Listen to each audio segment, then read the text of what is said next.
High, আমি chef Suman. আপনারা দেখছেন আমার YouTube channel chef Suman kitchen. আমি আজকে আপনাদের সামনে একটা রেসিপি শেয়ার করতে চাই, যেটা হচ্ছে কোরিয়ান্ডার চিকেন কষা। খুব সহজে আপনারা বাড়িতে ট্রাই করতে পারেন একবারে আমার রেসিপিটাকে। তো চলুন কীভাবে আমি কোরিয়ান্ডার চিকেন কষা বানাচ্ছি আমি আপনাদের রেসিপিটা দেখিয়ে দিই। তো চলুন স্টার্ট করা যায়। কোরিয়ান্ডার চিকেন বানানোর জন্য আমি গোটা ধনে ইউজ করছি।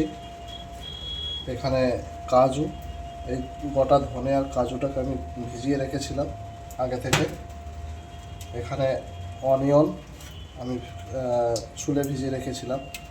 এখানে আমি কোরিয়ান্ডার মানে ধনে পাতা ইউজ করছি, গ্রিন চিলি ইউজ করছি। আর একটা জিনিস, সেটা হচ্ছে আমি এখানে পটাটো মানে আলু ইউজ করছি। আপনারা চাইলে বাড়িতে আলু ইউজ করতে পারেন বা নর্মাল ইউজ করতে পারেন, আমি এখানে আলু ইউজ করছি। তো চলুন এগুলো ভালো করে পেস্ট করে নিই। অনিয়নটাকে কেটে নিই। অনিয়নটা কীভাবে আপনারা বাড়িতে কাটবেন সেটাও দেখিয়ে দিচ্ছি। আসুন, অনিয়নটাকে ঠিক এইভাবে করে কেটে নেন।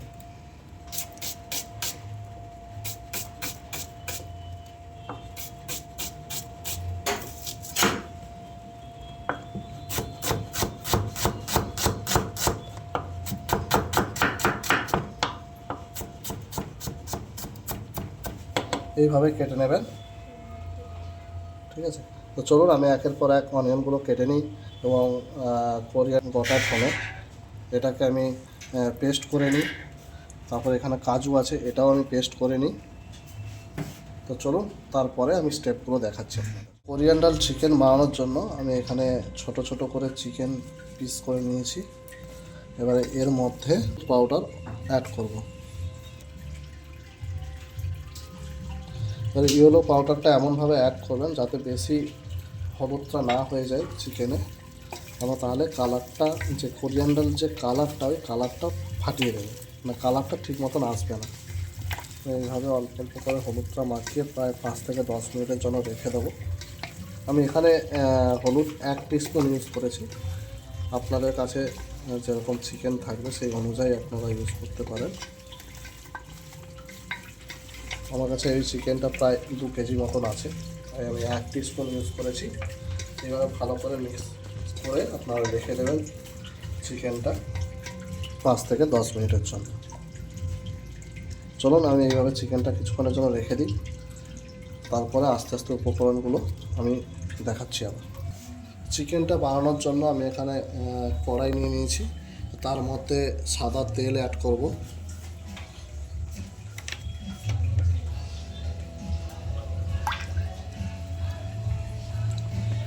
তার সঙ্গে এখানে আমি তেজপাতা, গোটা গরম মশলা আর ছোট এলাচ অ্যাড করলাম। এবার তেলটা হিট হয়ে গেলে আমরা যে কাটিং করা যে পেঁয়াজ, সেই পেঁয়াজটা দিয়ে দেবো। দিয়ে এটাকে হালকা ভেজে নেব। কালারটা ঠিক ব্রাউন ব্রাউন যখন চলে আসবে তখন আমরা চিকেন অ্যাড করবো এর মধ্যে। ভাজা হয়ে গেছে, মানে পেঁয়াজটা ভাজা হয়ে গেছে। এবারে এর মধ্যে আমি চিকেনটা অ্যাড করে দেবো। এবার চিকেনটাকে আমি অ্যাড করে দিলাম। দিয়ে এটাকে যতক্ষণ না চিকেনটা বয়েল হচ্ছে তখন হালকা হালকাভাবে নেড়ে যাবে। আপনারা চেষ্টা করবেন চিকেনটা দেওয়ার পরে গ্যাসের ফ্লেমটা একটু লো মিডিয়ামে রাখবেন। যে এইভাবে আমি একটু নেড়ে নেব। তারপরে চিকেনের জলটা ছেড়ে দিলে আমি এর মধ্যে কিছু জিনিস অ্যাড করে দেবো। চিকেনটা আস্তে আস্তে করে জল ছাড়া শুরু করে দিয়েছে। তো এর মধ্যে আমি কী করব, জিঞ্জার গার্লিক পেস্ট অ্যাড করে দেবো। জিঞ্জার গার্লিক পেস্টটা অ্যাড করার পরে আবার এইভাবে চিকেনটাকে একবার মিক্স করে নেব, তাতে জিঞ্জার গার্লিক পেস্টটা মিক্সড হয়ে যায় ভালোভাবে।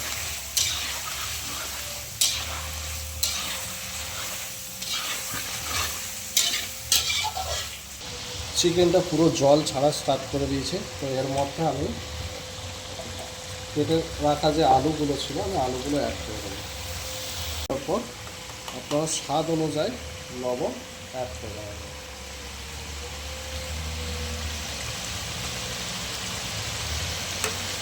ভালো করে আবার মিক্স করে দেবেন। এবারে যে আমরা গোটা ধনে পেস্ট করে গেছিলাম ওই পেস্টটা এবারে আমি এখানে দিয়ে দেবো।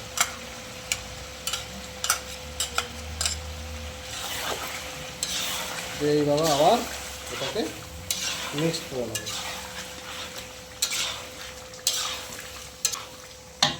চিকেনটা আমাদের বয়েল হয়ে গেছে। এবার এখানে আমি এক্সট্রা একটু জল অ্যাড করেছিলাম, সেটা আপনাদের দেখানো হয়নি, তো তার জন্য বলে দিচ্ছি আমি এক্সট্রা জল কেন ইউজ করেছিলাম। আলুটা যে দিয়েছিলাম আলুটা বয়েল করার জন্য আমি এক্সট্রা একটু জল অ্যাড করেছিলাম। চিকেনটা বয়েল হয়ে গেছে। এবার তার মধ্যে আমি যে কাজু পেস্টটা করে রেখেছিলাম ওই কাজু পেস্টটা আমি দিয়ে দেবো।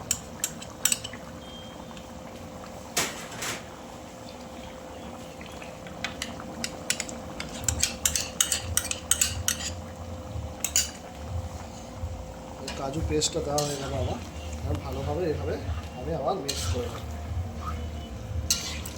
যখন পুরো জলটা হালকা হালকা পুরো ড্রাই হয়ে যাবে বা জলটা পুরো শুকিয়ে যাবে তখন আমি কিন্তু যে কোরিয়ান্ডার ইয়ে করে রেখেছিলাম, পেস্ট করে রেখেছিলাম ওই পেস্টটা এবার আমি এর মধ্যে অ্যাড করে দেবো।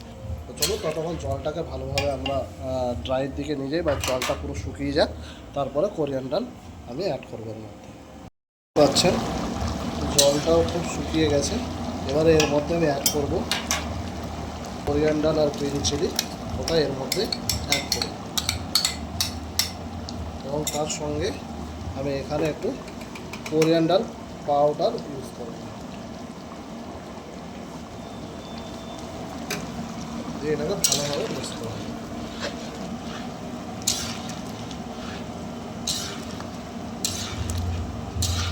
জলটা আরেকটু ড্রাই হয়ে গেলে, জলটা আরেকটু শুকিয়ে গেলে সুন্দর একটা কালার চলে আসবে।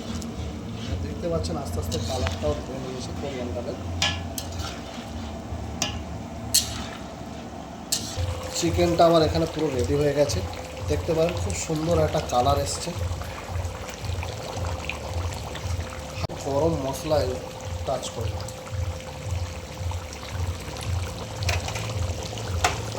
এটাকে আমাকে ভালো করে দিতে হবে। আপনারা খুব সহজে এইভাবে কোরিয়ান্ডার চিকেন বানাতে পারবেন। চলুন আমি এবারে প্লেটিংটা সেরে নিই।